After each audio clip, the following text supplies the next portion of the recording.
Digital 410 Productions proudly presents the What's in Your Head podcast.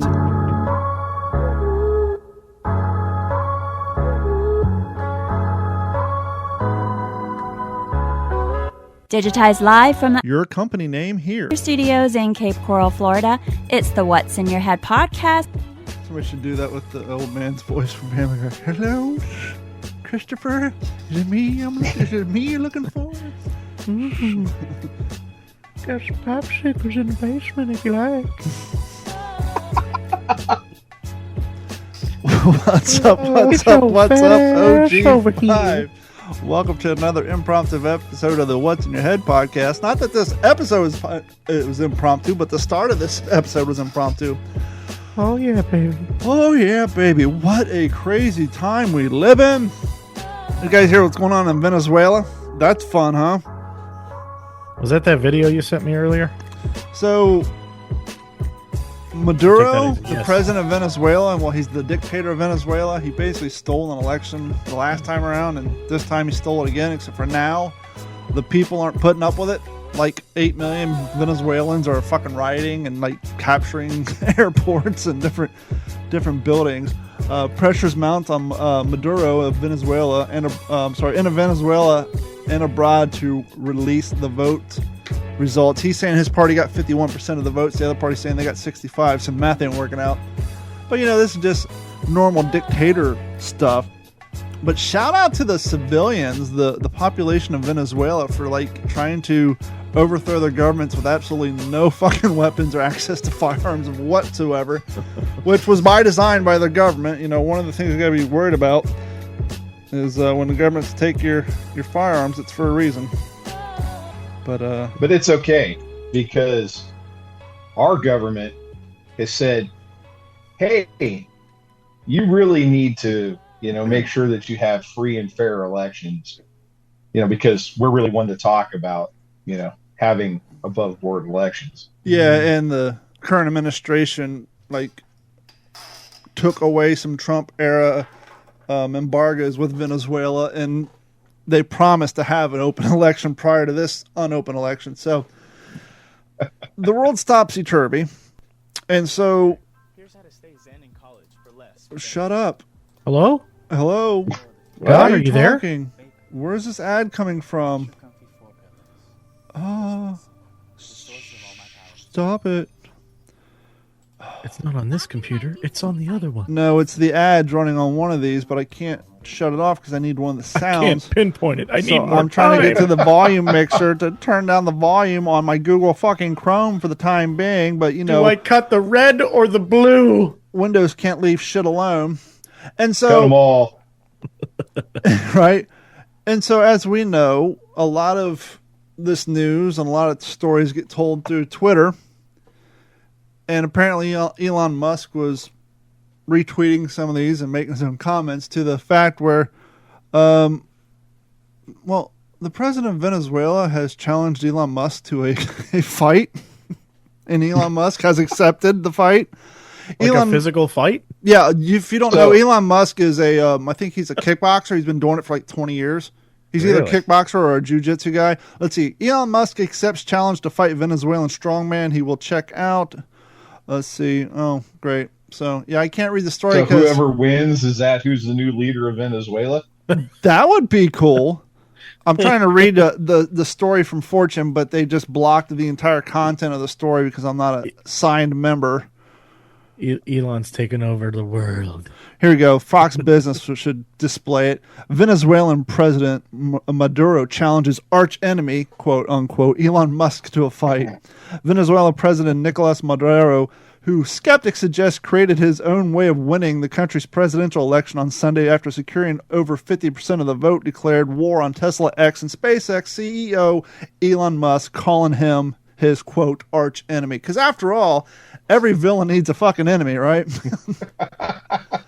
Social media creates... nemesis. Quote, social media creates virtual reality. And who controls virtual reality? Our new arch enemy, the famous Elon Musk, Maduro stated.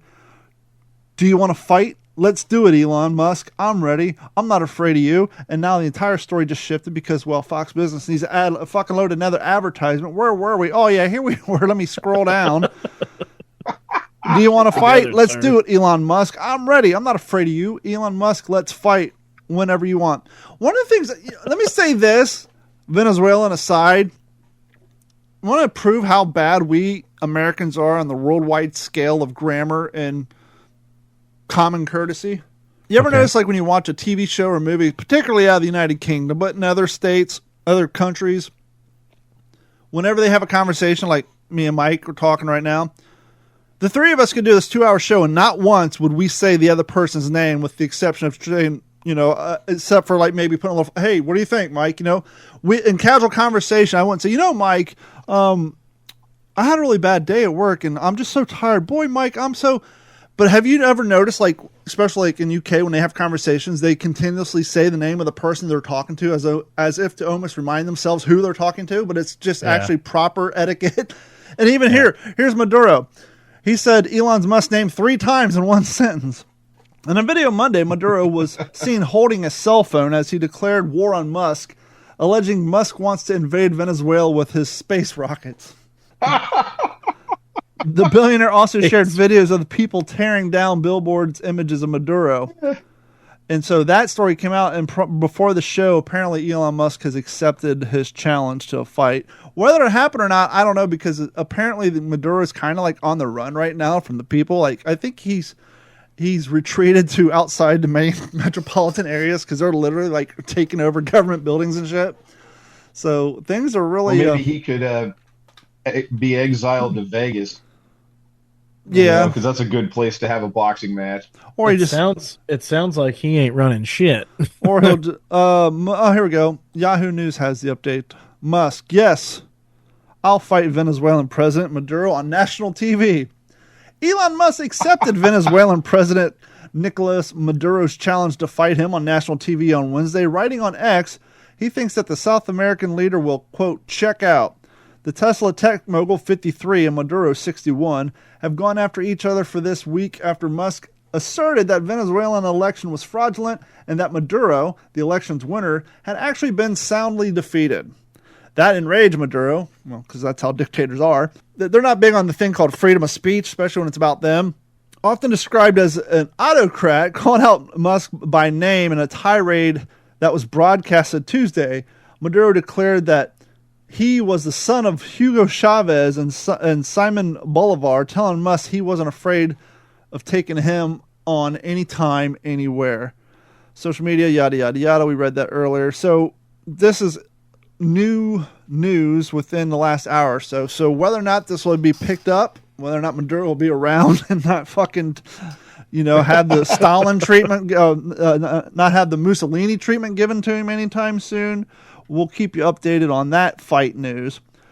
In other worlds of sport, have you guys been paying attention at all to the Olympics? Some. No. Me neither. Not a whole lot. I mean, just the updates on the radio. Yeah. I've only been seeing clips here and there. Sorry, I'm looking for a story I put on here is missing. Oh, I know. Here it is. So I've been watching clips here and there on TikTok and seeing some stuff. But there's 2 particular clips that caught my eye. And I'm wondering, is this a Generation Z athlete problem? Have we lost the goal? Have we lost the motto of sportsmanship and losing, being a good sport when losing? So the first video I saw that helped me raise this question. Here it is. It's all in Chinese. Sorry. Can't read it. There was a Chinese athlete. She's either karate, taekwondo, or one of those sports. Can't read the headline because, once again, I don't have my Google Translate enabled. She lost. And instead of bowing out doing the Karate Kid thing, shake your hand, slowly limp off the side of the mat, she proceeded to the leg. She proceeded to go to her coach and cry and hug, which there's nothing wrong with that. But then she begins to wail and scream in front of the whole audience.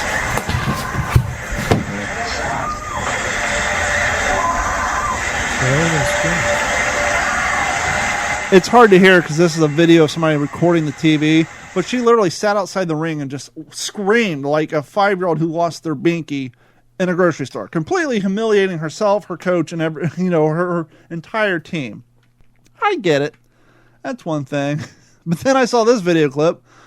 The Mongolian wrestling coach strips off his clothes in protest at the Olympics. Actually, you know what? I'm sorry. Well, at least he didn't set himself on fire in protest. Oh my God. You saw that? Well, I mean, I don't know what the latest one is, but I've seen the monks that set themselves on fire to protest whatever it is. I saw, I think it was a naval, he was in the Navy or in the Air Force. Oh, I saw that guy a few weeks ago, yeah. Wow. Actually, it turns I'm out... not so sure I feel strongly enough about anything. No. To in that set regard. myself on fire for it. You mean you don't want to become the album cover of a Rage Against the Machine CD? That guy was put out. That still hurts. Well, I mean, I don't know. I just won't do what you tell me. Yeah. Won't do what you tell me. Rage Against the Machine songs are a lot more... when we were kids, when we listened to them, we had teenage angst. We were driving around screaming, fuck you, I won't do what you tell me. Somewhere around 30, I was listening to one of his songs, and I started singing it, but as if I was a crying 12-year-old. And the song's a lot more funny that way. Do what you tell me, Mom. Some of those are armed forces are the same that burn crosses.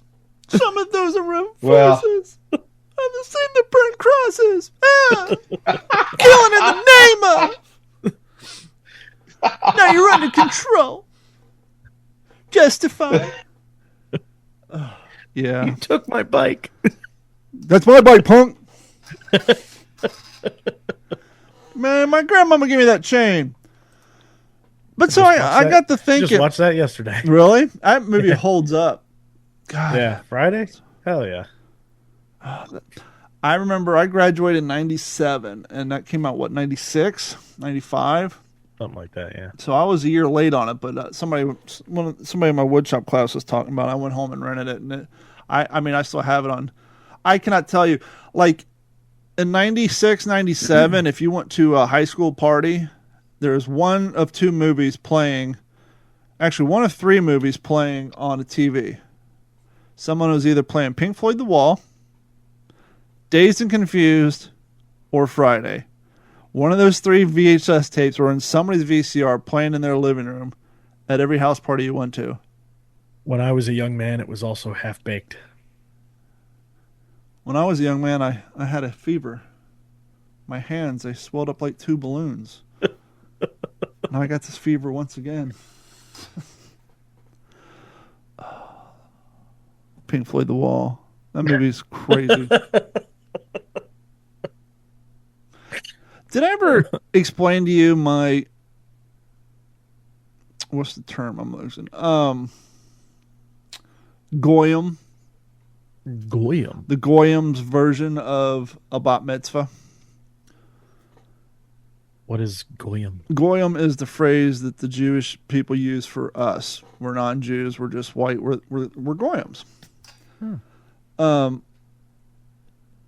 I noticed this. Well, I went through it, but then I came up with this theory when I got married, and my ex-wife, who was my wife at the time, her brother was 13, and I was 21. He came up to our house, and he's like,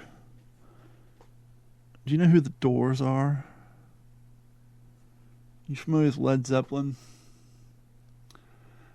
And I was like, "Oh, okay. When Jewish boys turn 14, they become a boy and have a bat mitzvah. When white kids become a man, that's when they turn 13 and they discover Led Zeppelin, the Beatles, the Doors, Jimi Hendrix. They get blacklight posters and lava lamps and just plaster their fucking room. Because just about every 13 or 14-year-old white kid goes through that at some point." Start smoking weed. Your kid's about that age. Has that changed now? Now are they like listening to Nirvana instead? But like it just seemed like it was all about... You had to have the blacklight poster, the lava lamp, and start listening to bands from the 70s. And you had to make a hard decision. Were you a Pink Floyd fan or a Led Zeppelin fan? Heaven forbid you be both.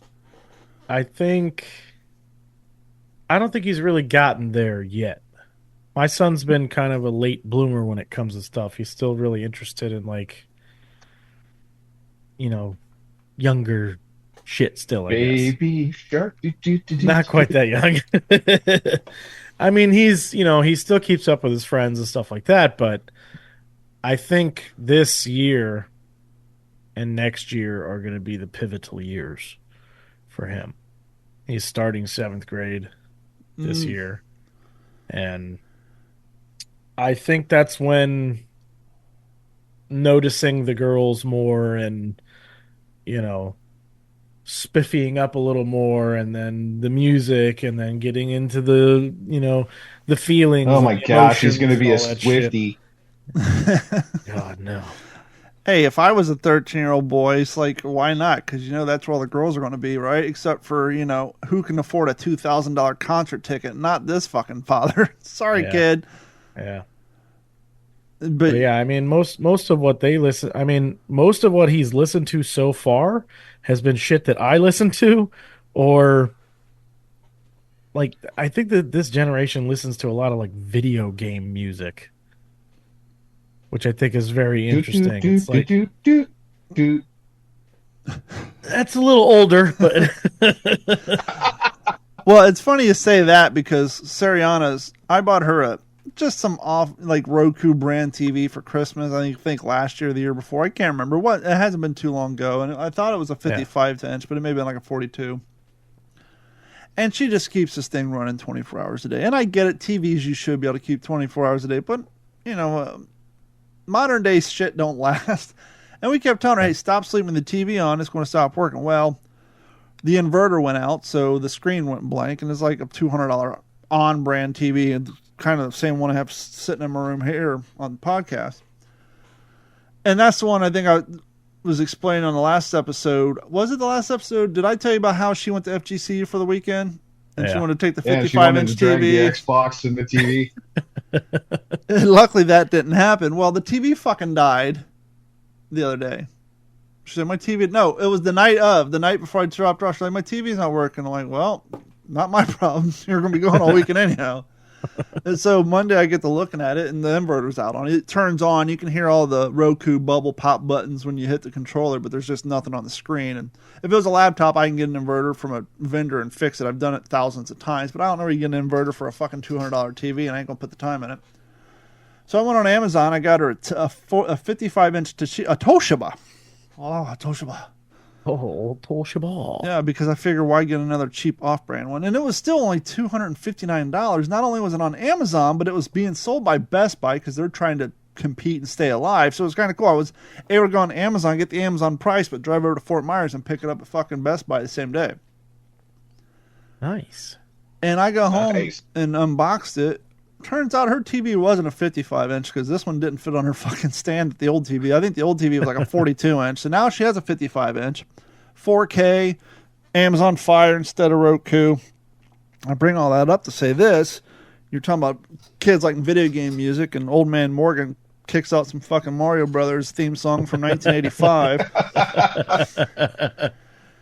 In 1985, we were discussing this last week, or actually in like 1994, but even in 95, before they even had two-player split screen, two-player games was fucking player 2 waited until player 1 died, and then it was their turn to use the same 19-inch TV. But it was still a 19-inch square TV with like maybe 230 lines of resolution. So here she is with a 55-inch 5K Toshiba. I go in there, I'm like, how's Call of Duty look? It looks good. She's playing fucking Minecraft. She's playing a 4-bit goddamn game on a 4K 55-inch TV in her room. It's like, I at least came in here expect to see some high-end, because she has a brand new Xbox. I was expecting to see some nice 4K Call of Duty action. No, she's playing 8-bit Minecraft. See, that's the kind of stuff that I wish that my son would come to me and be like, hey, there's this new game out, blah, blah, blah, blah. It's like all latest and greatest and whatever. Because it's called Leisure Suit Larry in the land of the lounge lizards. Because he's got this nice computer, and, it's got dual screens and everything like that. And all he plays on is Roblox and Minecraft. And maybe Fortnite. But Fortnite isn't like Call of Duty's always like every year they're trying to best what they did the year before. Fortnite is what Fortnite is. Like that's how they designed it. It's more cartoonish and stuff like that. So it's like, At least I wish he would come out and be like, "Oh, I really want to play this game. It looks awesome," because it's like his computer's capable of that. let's play some And I remember Battlefield. when I was a young man, I wanted, if I wanted something that had that kind of resolution and stuff like that, I was giddy to have it. You know what I mean? But when we were young men, we thought Star Fox looked realistic. Yeah. Look, it's the wave of the future here. No, it looks like Metroid. shit. I Solid don't know. Snake. I'm so old. It was Atari 2600. So Let me ask you guys a question. So, Sariana and I were driving the other day, and she was talking about at school they're learning the difference between buying a car and leasing a car. And we started talking about it, but that's when I discovered she had her boyfriend on her phone and was listening to us, which I think we talked about last week. So let me ask you, what do you think her teacher said in 2024 the advantage would be, buying a car or leasing a car? leasing. No, that's the Fine. right answer, but no. He was stuck in the old way of thinking. Oh, you buy a car, one day it'll be paid off. If you lease a car, you're essentially renting it and you're throwing your money away. Which on paper is true, but with the exception of Morgan Long and his 1972 square body Chevy, most of us, by the time we pay off the car, the air conditioning's going out, the transmission's starting to slip, and so what do? You turn around and trade the fucker in, and you've got a whole brand new car payment. And so I was explaining to her, yes, logically and ideally, in a make-believe world where cars last forever or the repairs don't get to be more than what a monthly car payment would be after a while, yes, ideally you'd want to buy a car. But Like they did when they were 40 or 50 years ago. in the real world, if your credit's good enough, leasing, your car payment's cheaper. Mm-hmm. And I told her, I said, unless you buy a car with the express intention of making changes to it, putting rims on, maybe adding fucking parts to it, changing the stereo out, painting it, putting lights on it, then you have to buy the car. But if you're just looking for a car to drive, maybe tint the windows, but other than that, just get from point A to point B and then trade it in 3 years, lease a car. Because as I just said, I mean, I had a Tundra. I had 2 Tacomas for my Tundra. My Colorado, it died, so I got my Tacoma, but it was great, but it was a base model. I put 129,000 miles on it, just traded in for another one. Putting a 79,000 on that, traded in my Tundra, because, and I told her, I said, well, your mom, when we had her 2005 Jetta, we paid it off. 3 months later, the air conditioning was going out. We're getting all kind of errors, and it was just like, fuck it. Instead of dropping $5,000 on air conditioning, let's just lease a new car. And that's when we actually started leasing Volkswagens. So we leased our current Volkswagen to 2018, but as we've discussed before, when her lease was up, that was at the end of COVID when there was no cars because there's no chips. And so when we went to trade it in, the only thing they had on the lot was like $80,000 SUVs. We're like, thank you, no. So we actually bought her lease out, and the car payment went down like $200 a month, which was completely reasonable. But yeah, I was interested to see where you guys felt. I think there's another flip side to it, to buying, because leasing, you have all these parameters and stuff like that you have to abide by, certain mileage and stuff like that. There's, if you're fortunate enough to be able to buy a vehicle and maybe not have to put miles on it all the time. Like, my truck is a 2021. There's only 22,000 miles on it. That's low. Our 18 Jetta, Carrie just drives to work and home. I've driven it to like World War II events out of state because of gas mileage. I've driven to Kentucky and back. 2018, the thing only has 50,000 miles on it. Really? When her lease was up, she was under her mileage, and when we bought it out, we first signed the paperwork, you had to sign and pay extra for the gap insurance. Yeah. They called us back 3 days later, like, that car has so much fucking equity in it. Come re-sign the paperwork and save $30 a month because you don't need gap coverage. You have a 2018 car with Volkswagen Jetta with, at the time, 38,000 miles on it. And so, yeah, that thing has no miles on it. Yeah. But I think that's another option too. So I've leased my wife's cars for the last 12 years, 14 years. And it's great because we turned the first one back in after 3 years with 12,000 miles on it. The second one, I drove it a bunch and it had 14,000 miles on it after 3 years. I mean, we've never even come close to the mileage cap. Well, it's like 12,000 a year. Yeah, it's 10 to 12,000 a year. Oh, yeah. But the thing you have to be careful of, and when you're a kid, leasing probably isn't a good idea because you're going to beat the dog snot out of your vehicle and not take care of it. And then you're going to turn it in at the end of the lease, and you're like, man, he beat the shit out of this thing. Well, the caveat I pay for paint and interior and tires and all this stuff. So, well, two things. One, we learned the hard way. Don't do a 4-year lease. We did that on our second Jetta, and here's why you don't do a 4-year lease. You do the 3-year lease, you don't need new tires by the time you turn the fucker in. 4-year lease, your I haven't tires. bought a set of tires on any of those cars in 14 years. We took it for the end of lease inspection, and they said, "Hey, you're going to have to put 2 new front tires on that thing." But they said, go to the Pep Boys, get the cheapest, shittiest tires you can find, because as soon as you trade it in, we're going to put new tires on it regardless. But part of the thing is, you can't trade it in if the tires don't have the legal tread on it. And so I went down my buddy and just got the cheapest 2 fucking tires he had at his mechanic shop. 3 weeks later, little did I know we couldn't find we didn't buy a car. So now we have that same Jetta with the 2 cheapest tires on the front. And in fact, so now I got to go out and put 2 cheap tires on the back to make them match. But yeah, so we ate it on that one. But I told her, I said, well, here's the cap. She's like, well, what am I going to do? I'm like, you're going to do what everybody does and go buy a piece of shit from buy here, pay here lot, because you're not going to have the money or the credit until I didn't get my first brand new off the car vehicle until I was 35. Every car I had, I told her, I said, every car I drove until I was 35 either came off somebody's front lawn or a buy here, pay here lot. And that's the way it works. So, because if you think about the rich kids, right? The kids whose parents buy them cars for their birthdays, those are the kids who destroy their cars.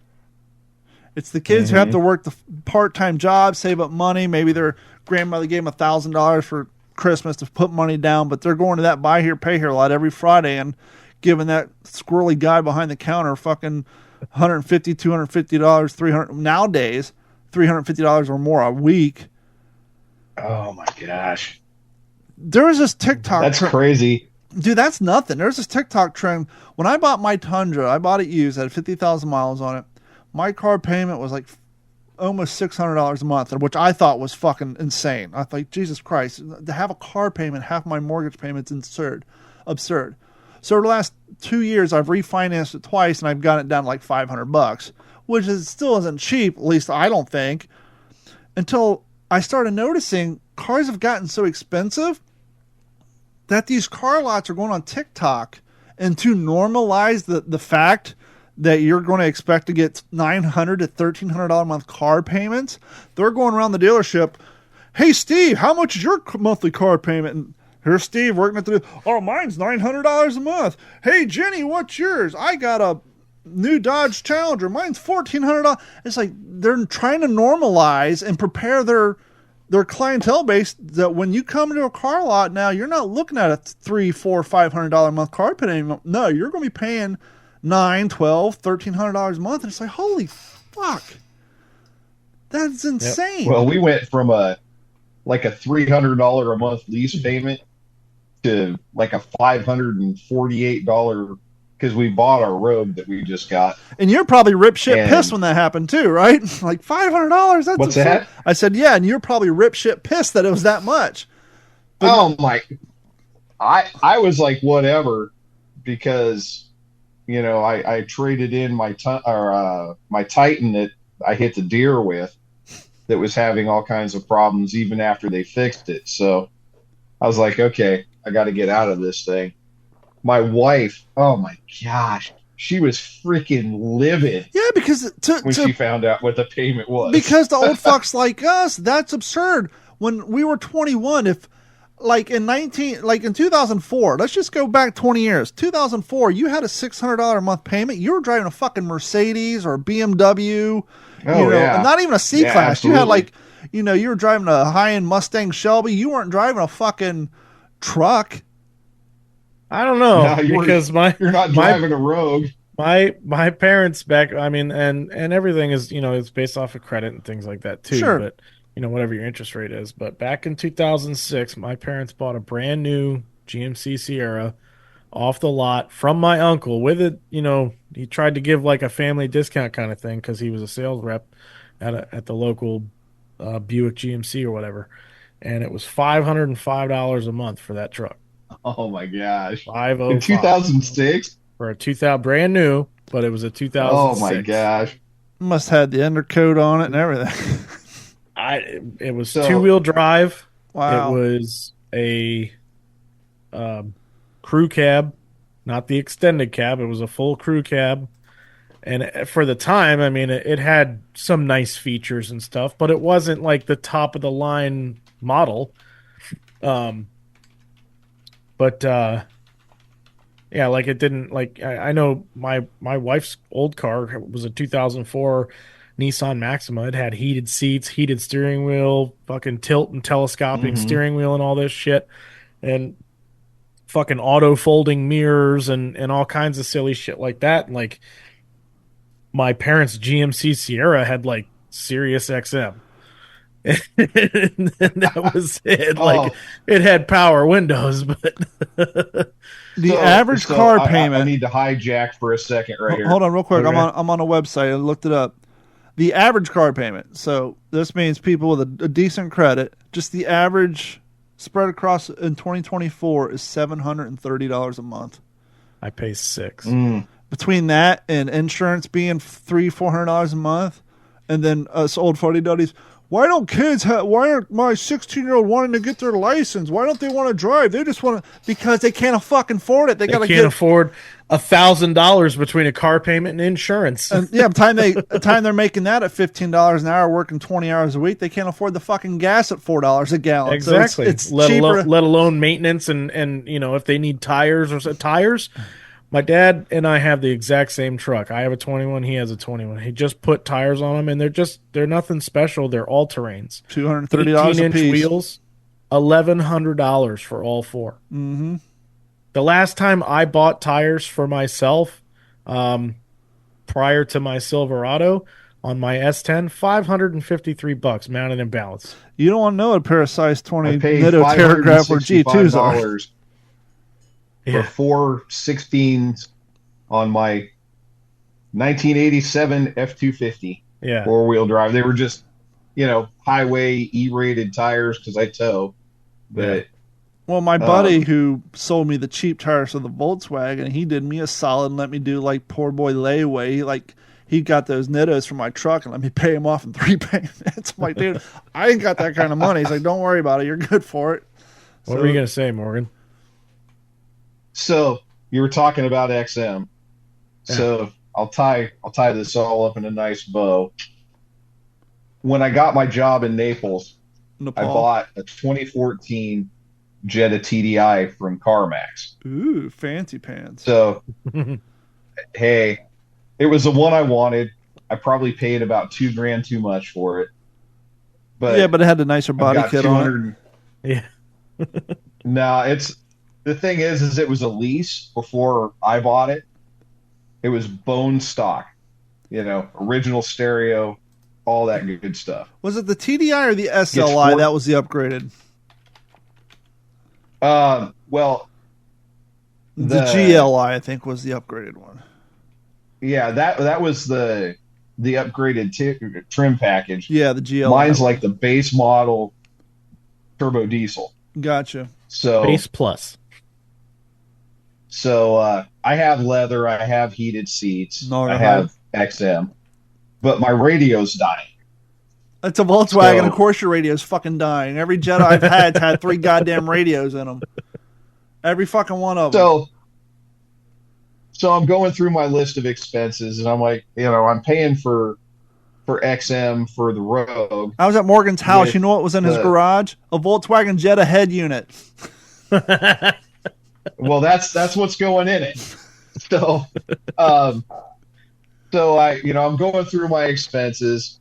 I'm paying $22 a month for XM in the car that I don't use. Yep. I stream everything through Bluetooth. Mm-hmm. And if I want to listen to XM, I've got the app on my phone. Right. So I call XM Good luck. because I'm like, I'm going to cancel this because I'm taking the radio out. And I call Bob in, New Bangalore. Bangalore's a torpedo. Let me tell you about the deals. Let me tell you about the deals. And I'm like, bro, I don't need to hear about the deals. I don't want to know about the deals. I just want to fucking cancel this. Oh, I got to transfer you to somebody else to the cancellation department. Yeah. So my wife's sitting in the other room laughing her ass off because the older I get, the more I try to maintain decorum. Try to distance myself. Listen here, you fuck. Stifle the old soldier that's in me. And she's laughing, and I'm like, he's like, yeah, well, we have this really great deal. It's $4.99 for the app. And I'm like, I've already got the app. I've actually been paying you bastards for $4.99 a month for almost 2 years because I have the app attached to the Rogue. And I have the app attached to the Jetta. And I'm like, cancel it. And finally, she's starting to get pissed. And she walks in the room and she goes, just tell the guy to fucking cancel everything if he's going to be like that. And I'm like, no. So finally, I'm like, I don't need it. I already have it. Cancel everything for the Jetta. Okay. For fuck's sake, dude. Just, they quit trying to upsell me. Sirius XM will fucking hound dog you every single time you try to. I've canceled with them a dozen times, and every single except for the one, because back in the day I put Sirius in. I think it was in my ex-wife's car, and they were like, "Oh, we got this really good deal. It's like $6.99 or whatever a month for 6 months or something like that." I was like, all right, cool. 6 months came up, and then all of a sudden they were like, oh yeah, you're back at the regular rate. It's $60 a month. I was fuck like, fuck you. Ain't no fucking way. Ain't no way. So I call him and I'm like, cancel this shit. And he were like, well, we can get you the deal. We can get you back down to $12.99 a month. I was like, fucking cancel this shit. Like, I'm done. Or I'll do a chargeback. It's an hour-long we'll fucking conversation. $6.99. Yeah, it's an hour-long conversation with these fucking people. Here's a scam. So between XM and Delta Airlines, I spent 3.5 hours on the phone last night trying to cancel shit and get money back that they owe me for screwing me by canceling my flight. Yeah. Are they saying they're not responsible because they didn't cancel the flight? It was a system failure. They're not responsible. Oh no. Delta's like, we are doing over and above what we normally do because Uncle Sam told us we had to. So they're going to give you a light fucking instead of a good fucking. Yeah. They refunded my flight. The whole thing? They're going to give me the $285 difference between the flight that I paid for, that I bought from Delta, and the flight that I had to buy to get to Tampa. They're going to reimburse me for my rental car, the meal that I had at the airport, the fuel and insurance on the car. Nice. Damn, they're they're going to lose. But it's only because the bucks. FAA. Well, they're going to lose a lot of bucks, but because the FAA came and put the wood to them, yeah, and said, you have to do this. Yeah, probably because they'll slap them with a fine that's bigger than what they fucking owe the people for that one day anyway. Now, before we move on, and what I believe is, and it's from like the 19th through the 28th. If you had a flight that got canceled, or delayed more than an hour and 20 minutes, they'll reimburse you. But I think that for a lot of people. I mean, I had like almost $800 wrapped up into this. Yeah, Oh. yeah. So, that's a lot of money. People who had a delay and, they had to buy a couple of beers and a burger at the airport, they're going to look at all the effort that they have to go through to fill out all the bullshit paperwork. Yeah. They're going to be like, nah, it's not worth it. But some people that are out there are, I mean, I remember times when, I didn't have the money. Yeah. So it was like, physically wasn't there. If something happens, I'm fucked. I'm sitting my fat ass right here in this fucking terminal. Yeah. There ain't nowhere else I can go. Yeah. Yeah. So, I mean, there's people out there that deal with that kind of shit on a regular basis. So, I mean, they should get people should get refunded for silly shit like that. So, oh, absolutely. Not our fault as the consumer that, you fully rely on computer systems these days. Yep. And they're bound to fail. They're bound to get hacked. They're bound to go down. That's not my fucking problem. Figure out another system to as a backup. Figure it out, Johnny. Absolutely. Yep. So. Figure it out, Donnie.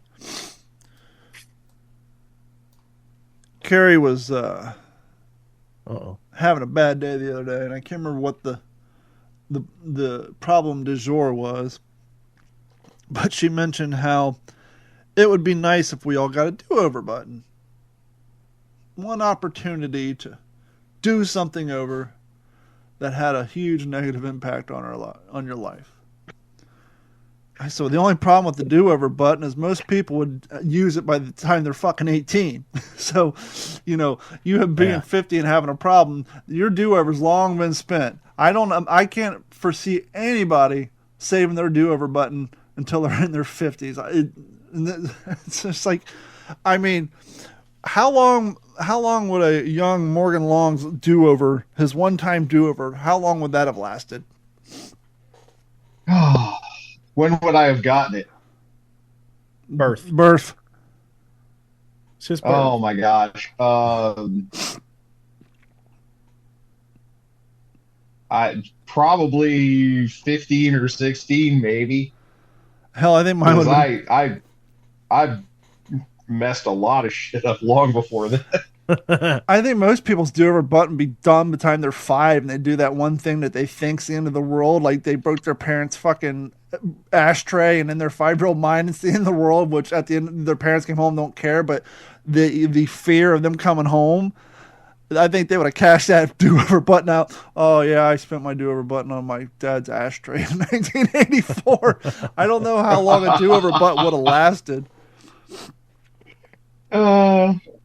Did you? Yeah, mine. I can mine think would of have been I can think of several times I could have used it when I was a teenager.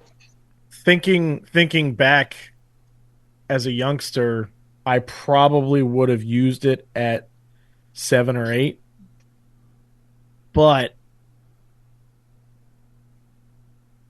there's always the adult me thinking about it now, like if I thought I could hold on to it, why wouldn't I hold on to it until for as long as I possibly can?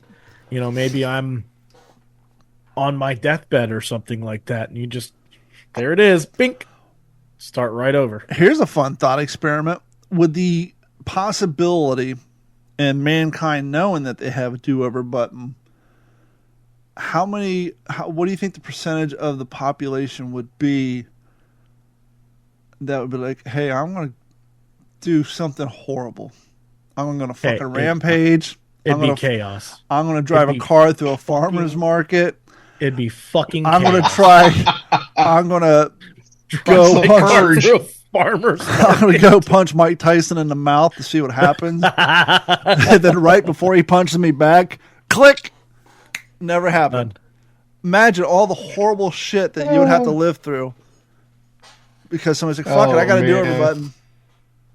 But see, if you had imagine how many schools would get burnt down by little rebellious fucking 8th graders. Yeah. I don't want to take this test. Yeah, right. If you hit your do-over button, does it affect everybody or just you? That's a good question. Is it a forgiveness button, or is it a time space continuum fucking erases that time off the timeline like it never happened? Or is it just, hey, I can't go to jail, do over button? Which one is it? Because I think if it was actual time lapse, I think time as we know would implode, because somebody somewhere would be using their button every 2 seconds, and just like a VHS tape that you keep hitting rewind, fast forward. I think the timeline would just snap and because we're such horrible. Like, the human race is so horrible that there'd just be a constant do-over button being pushed at somewhere that the time lapse would just completely snap like an old cassette tape. Just done. But if theoretically it was possible for it to be just your own time and space, your personal time on this planet, everything else keeps moving forward except for you and maybe the people around you. Because that's even impossible too. Because say I'm 6 years old and I go, 10 years and I'm 16 and I decide, nope, this is it. I hit my do-over and I go back to 6 years old, and my parents don't. They're still, in their 40s or 50s, but by that point, so they're gonna have to raise somebody from 6 years old all over again, like. This would be a good segue into a weird, strange religious thought that I had, and maybe we can dive down this rabbit hole for a few minutes. Where do you guys stand on the concept of the divine plan? Well, that's interesting because that was my first thought when you brought that up. Because having the benefit of age and maybe a little bit of wisdom, I can look back and see how all of my decisions, good or bad, have placed me where I've needed to be when I've needed to be there. Had an impact on your life too. Yeah, and whether it was, where I was able to have a positive effect on someone, or someone was there, I was in the right place at the right time for somebody who was there to help me. And, if you want to get biblical for a second, it does say that, every step is pretty much ordered from the time we're born until the time we die. Thank you. I was going to, for the sake of our audience younger audience who may not be up to speed, the concept of the divine plan is everything that's happened to all mankind is predetermined before their birth. Mm-hmm. So all the bad things that happen. We're just living on the timeline, yeah. Henceforth, people say it's God's will. Whatever happens to you, some people say God. But here's the thought experiment part, right? Especially here in the United States. We're an Anglo-Saxon, we're a religious-based... For now. We're a religious-based republic. Mostly widely Christian-based, I would think. People say, well, how can Christianity be the default religion of the United States when you guys are supposed to have freedom of religion and separation of church and state? Because the two have nothing to do with anything. All the separation of church and state says is that that you cannot be imprisoned for not practicing the preferred religion. It has nothing to do with you can't have prayer in school or monuments. People, but to get out of that, the Constitution prevents the government from instituting a state religion. Such as the Spanish Inquisition. You're not following the rules of the Spaniards, we're going to torture you. Exactly. But to get away from that minutia, let's just accept in this thought experiment that the entire country, entire world, whatever, believes wholeheartedly the one universal truth, religions across the board. In this thought experiment, we all agree that the divine plan is the way of it. That's the rule. That's the rule of nature. Sure. In that world, in that universe, in this Hollywood movie that the three of us are writing the screenplay for, right? We're going to do like a crazy, like, Lost Highway style movie, right? Where the divine plan is the written rule. if we all accept the divine plan as a written rule, and then when you go to our legal system, you pray in the Bible, swear to tell the whole truth, yada, yada, yada. If the concept of the divine plan says everything is written out, predetermined, how can anyone be guilty of committing a crime? Because I don't have a choice in the crime I've committed.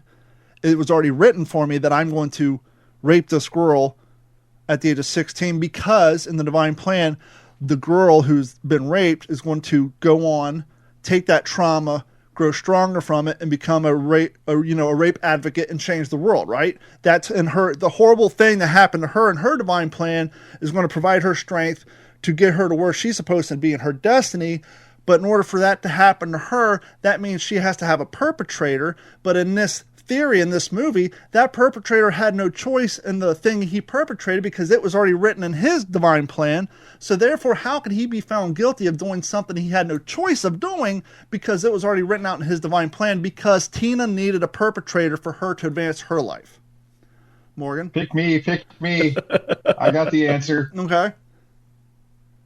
So there's like this conflict in free will in Christianity between what's that? Between free will and the divine plan?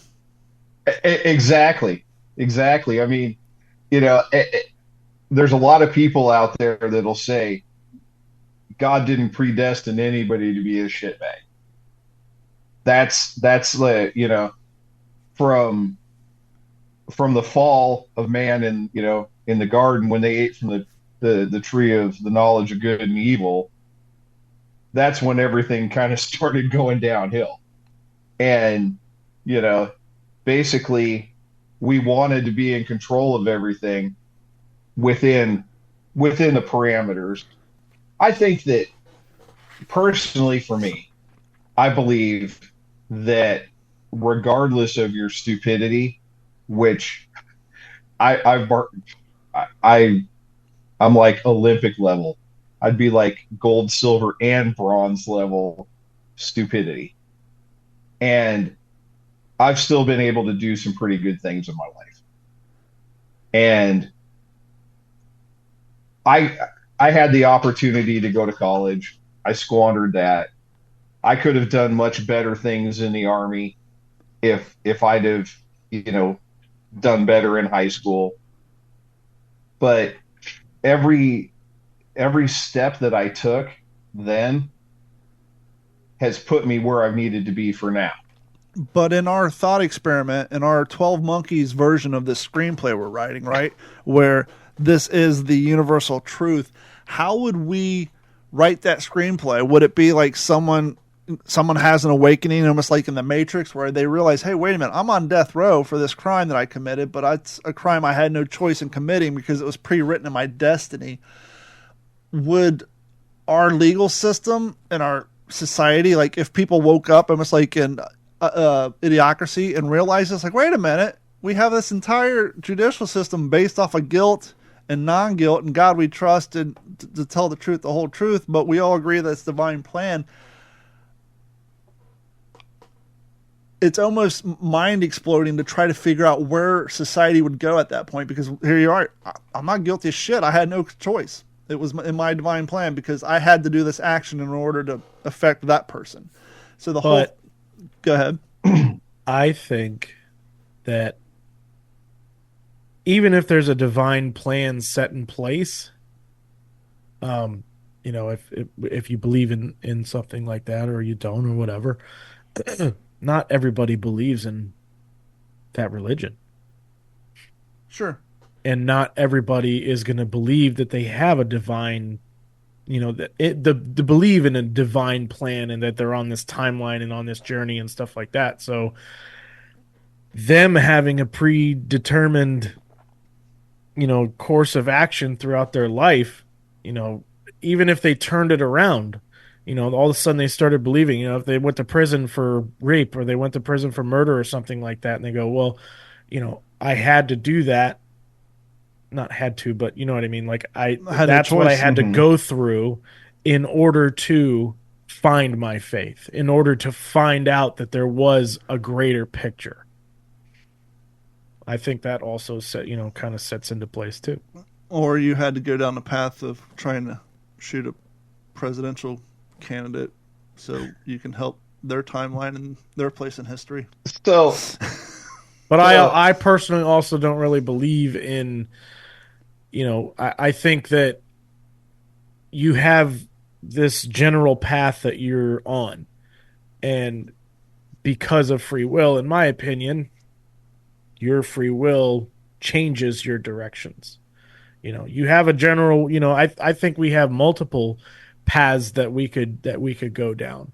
And there are multiple predetermined existences that we could, walk down on a daily basis. Okay. And our choices choose which timeline we go on. So basically, for an old guy, maybe you guys won't get this reference, but what you're saying is it's a choose your own adventure book. I don't want to say it's a choose your own adventure book because you don't know what the adventure is. For the younger you know audience. What I mean? Like, you don't know what the predetermined timeline is. It's through that action that you make that puts you on the path that you go down. I don't know my next move. For the younger audience, it would be like in the 2010s where they tried to choose your own what happens next porn videos. I missed out on this that. link or click that link. But I think that so I'm not I'm not a very scholarly religious by person any either. means. Yeah. So I'm not a very good Christian, but I am. So when they talk about all of the failing and asking forgiveness and all that's me. Yeah. I do that every day because I know my failings and my shortcomings. But I think that kind of to Don's point is I think that the beginning and the end are determined. You're going to get where you're supposed to be at the end. No matter which you have the free will.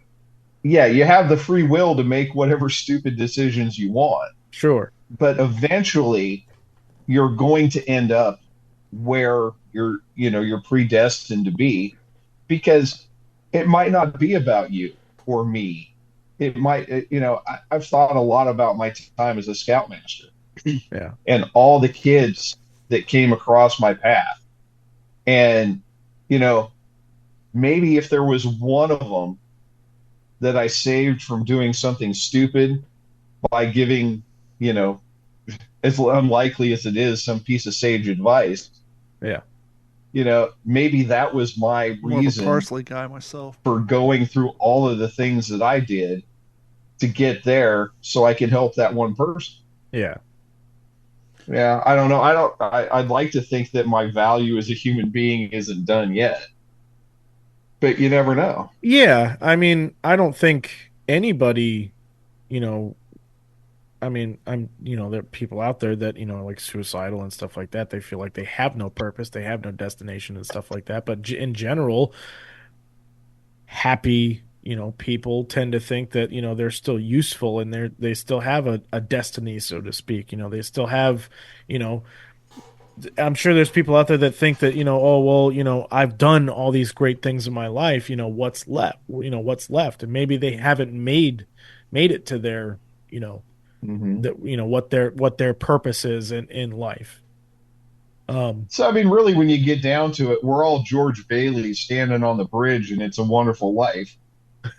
Getting ready to jump. Is that the movie with the sled?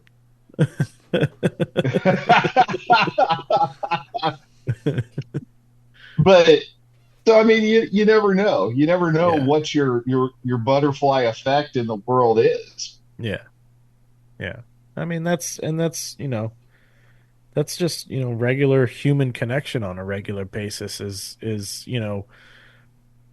any little thing can change somebody else's path. Anything that you do can change somebody else's path. So the divine plan, I think there is some general parameters for a divine plan. But I mean, like I said, and coming to your point too, you start, at the beginning, which is where, that's determined for you. Well, But birth, yes, birth and death. And you end at your determined place. But how you get there is I think is determined by well, it's you like and influenced by other people too. it's like they I don't remember where I heard it, but it's what you do with the dash. Between the time you're born, the date you're born and the date you die, what you do with the dash in between. Right. Yeah. Very powerful question there, Don. Well, when you go on long runs, you think about this, and I thought about first, like, well, our whole legal system's based on religion and God we trust. But if these people truly, what do you mean these people? If these people truly believe in people in the divine plan, well, then how can you have a legal system based on guilt and not guilt if you have no choice in the actions that you found yourself in court for? It's just again, it's a then fun you thought can get experiment. even deeper into it. It's a fun thought experiment. The difference between man's law and God's law. Yeah. So, I mean, Christians, especially extremist Christians, will believe that, man's law doesn't hold me down. I fully believe in the Bible and I fully believe in the 10 Commandments, and that those are the laws that I live and abide by, and fuck everything else, basically. but if you think about it, our justice system is based on the 10 Commandments. Pretty much. You shouldn't kill. You shouldn't be an adulterer. You shouldn't steal. So basically all the things that you go to jail for are the commandments, whether you like it or not. Yeah. Essentially. Which is why I think that religion and God, and I don't mean to cut you off, but I think that religion and God in our justice system is now based off of equity. Just based off of it's just always how we've done it. Religion was a very popular thing back when our country was founded. Well, if you think People about it, went though, to church on a regular basis and talked about God and were very religious and followed those 10 Commandments on a regular basis and things like that. And they prayed and they repented and did all these things. So now I think it's just second nature to say, put your hand on the Bible and blah, blah, blah, blah, blah. Well, and if you think about it, there's always been a theory that organized religion was always just a way to implement some sort of societal rule to advance society and structure. Like the old Chris Rock thing said, like on Bigger and Blacker from like 1996. He's like, the Bible was to make laws to make society safe. He's like, yeah, in the Bible it says don't eat red meat. Yeah, because they didn't have refrigeration. Nowadays, if you're lucky enough to afford a steak, eat the shit out of it. Don't eat green meat, but eat red meat. Right. He's like, exactly. These were things that were said back then because they didn't have refrigeration. And meat could kill you. Now, not so much. Yeah. Yeah. Religion is I tend to believe a lot less in religion and more in, being, I guess you would say, spiritual. I came up with, how do you feel about this? I came up with this thought years ago. When I was building ambulances in Ohio, this is in the 90s, Central Ohio, we had people coming from all over the state because it was cheaper to live on the border of Kentucky and Ohio in 1999, where you could pay, rent a place or pay a mortgage for a couple $100 a month, opposed to living in Columbus, an apartment for $500 a month, which by today's standards is cheaper than shit. So we'd have these people who drive from Kentucky and parts of Ohio. They drive 2 hours each way every day round trip, and obviously, especially back then in those rural areas, you had a higher population of church-going folk. Sure. And I always noticed that it seemed to me at that time, at my cynical 19, 20, 21-year-olds of age, the more die-hard by the Bible religious somebody was, the more codependent that person was, because they had made bad decisions in their life and are hoping, not saying everybody, but this was my experience at the time. there's one woman in particular in general reading her Bible passages every day. And it turns out, well, yeah, she found God when she did like 2 years in prison. So, Yeah. Mm-hmm. but I can't. It's the people that have convictions that are the most convicted. Yeah, exactly. It's the people who've been and the convicted thing who have is convictions. There's a lot of jailhouse conversions that go on. Oh yeah. But I had this thought that I hope in God, but I believe in myself because it's my choices and my actions that have an outcome on my daily life. And it just seems like the people who have a tendency to have made a bunch of bad decisions, they're the ones who've gotten to the point where I'll leave it in God's hands now. It's like, because you can't trust your own decision making. So I hope in God, and I'll follow the don't kill, don't yada, most of them, not all of them. And I've been known to ask for forgiveness. I've done the born again Christian thing at a Bride concert in 1996. It was a Christian rock concert. I went to Christian Young Life camps. I've done the Bible thing. I haven't gone into this blindly and said, here's what I'm doing. But through all my experiences, and I kind of feel this way now, I hope in God, but I believe in myself because, once again, it's my actions that determine what's going to happen to me tomorrow, whether it's financially, health-wise, or what have you. So, well, and you also have to think about that most of what, when people think about religion and think things like that, it's not about really what happens in life, but life after death. Is I think more of what people believe in religion and believe in, God and things like that is where they're going to go. Are they going to go to, heaven as it's depicted in the Bible, or are they going to go to hell as it's depicted in the Bible? Well, I guess it depends on which Bible. I guess it depends on which chapter, which Bible, because some people believe hell is fire and brimstone, torture, and this and that. But then there's some Bible passages that simply say hell is an existence without the presence of God. So then you have to ask yourself, well, in my world, is the world without the presence of God, is it result in fire and brimstone, or is it just a bunch of atheists walking around playing golf and going on with their lives? what in your reality, what is your reality's interpretation of, life and turn? And the other thing that bothered me too, when I would go to these youth groups and all that, I didn't like the face that they were putting on our God, right? So it's like, the metaphorical face? Well, not the physical face, but but here, let me explain. So you hear, hey, all you got to do, beg for forgiveness. You pass away, and you spend eternity in heaven praising God. Right. So my eternity is sitting in a room telling somebody who's insecure how fucking great they are. Right. That's I got to sit around a bunch of rooms. You're fucking awesome, dude. You're great. It's like, my God doesn't have a low self-esteem. My God wants the best for me and all the people on earth, but he sure as shit don't want us getting in his living room telling him how fucking great he is all day. I didn't like the low self-esteem God that they were presenting to us. Like, well, he needs us to sit up there, or they need us to sit up there at their feet and tell them how fucking awesome they are. No, my God doesn't need that. He just wants everybody to fucking treat each other well, come up, live your dream, find your dog from when you're 12. Preferably leave me alone because he's gonna be back at his pad watching Sports Center. My God doesn't need everybody. My God is not a prima donna in Hollywood who's just waiting for the fan letters to come in. So that kind of turned me off back then too. It's like, no, my God's not a low self-esteem Brad Pitt. I tend to think that it's more personal.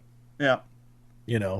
I think because in my teenage years grew up in church and stuff like that, and I did youth groups and did Sunday morning get up and go to freaking church, and I did all that stuff, and I went on trips and did some camps and stuff like that, and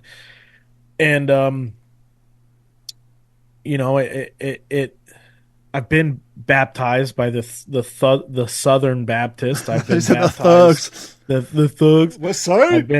I was baptized when I was like 4 or 5, did the whole sprinkle thing. Mm-hmm. And that was non-denominational, but that's still based off of Catholicism. And then when I was old enough to make the choice on my own, I did the full, Southern Baptist Duncan, kind of thing. Not in the river, but, at the church and whatnot. In a pool, in a white Um, shirt. but I because of personal reasons with my family and the area that we lived in, I stopped believing, not necessarily in God, but I just kind of let it go for Yeah. a while. I stopped. I was like, you know what, I'm done. Like, I'm not, this church that we were going to was like, I didn't understand how a God that, you praise and, is supposed to be so awesome and powerful can let people in his house do the things that they did. Well, that's where the escape hatch known as free will comes in, because Exactly. that's always the escape Exactly. hatch. Well, you have free will, so it's up to you. Exactly. So that turned me off to religion, and then I kind of gained it back a little bit more with a personal connection. It's more like a we're friends kind of thing. I can talk to you about anything. Here's an interesting answer I got from a preacher one time at a youth group through high school. So he was answering a similar question you just proposed, and he was doing it wasn't a question that someone asked in the group, but it was a question that he asked in preparing for his sermon in front of the group. And he explained it in a way that actually kind of made sense. And you're like, oh, yeah, I see that. And the question was, how can he be an all-loving God and care about all of us if he lets these horrible things happen to him? Yeah. He's like, well, think of it this way. You're God. You make a little guy out of clay. You give him life. You let this little guy do whatever he wants. Nowadays, you just tell kids you made a Sims character. You let the Sims character do whatever he wants. Right. At a certain point, you present yourself. You make yourself known to your little clay figure. And your little clay figure looks up at you and says, fuck you. He said the fact that God doesn't go means he's a loving God. The fact that you just said fuck you after all he did for you, and he says, fare to well, do your thing. The fact that he doesn't crush you for smiting him, Right. that's what makes him an all-loving God. Right. So I want to address something that you said, Mike. Okay. There's a huge difference between religion and faith. Correct. Yes. And there's a lot of false teaching out there Oh, and yeah. just bad religion. Yeah. And I don't go to church near as much as I should, but I have faith to the ceiling because I've lived through a lot of things that I should not have lived through. Right. And the only explanation for that is like my nana always used to tell me, God takes care of fools and drunks, of which I'm both. Right. So, that's the only reason I'm here today. Right. So, but I've gone to a lot of different churches and, been exposed to a lot of different, versions of Christianity.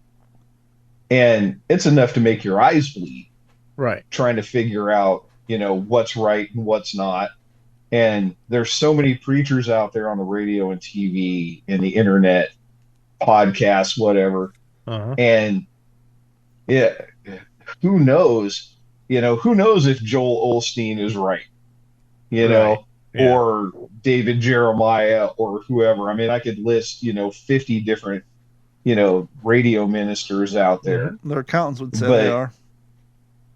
What's I that? said their accountants would say they are.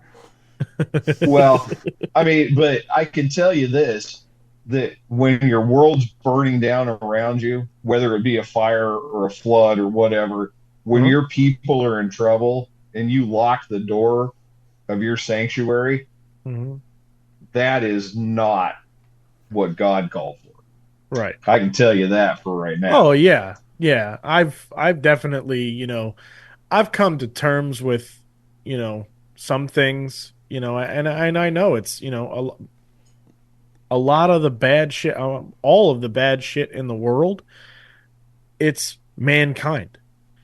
You know, Mhm. it's evil. it's that free will. It's that, you know, I mean, it's not And- necessarily. I don't, you know, maybe it's not necessarily that it's God that's, you know, doing it, but I guess I don't know. I don't really know how to explain it. I guess it's more of like a. Sometimes you know, when I was in that part of my life, I was like, well, how can he just sit back and watch, you know, and Well, let it happen, you know? my answer to that is you can't appreciate the good without experiencing and understanding the bad. Absolutely. And on I that, know that my youth was an absolute disaster. Right. And, you know, I went through stuff that nobody should have to go through. Sure. But that makes me appreciate the normalcy of the world around me. Right. And it's, I wouldn't have that appreciation. I've seen it back to Don's point from earlier. The rich kids that got cars didn't understand what it was like to drive a shit box Right. and then get a great car. Right. So, and then turn you it into know, a shit box.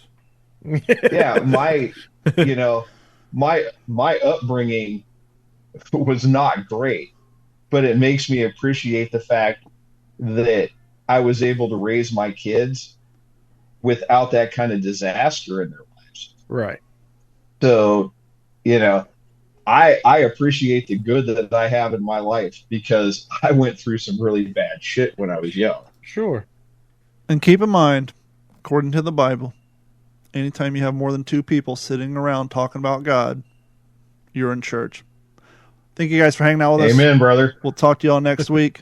Head over to what'sinyourhead.com. Click and sign the Patreon link. Sign up, subscribe. It'll help what we do here. Thank you guys so much. For myself, Give your Morgan, 10%. and Mike.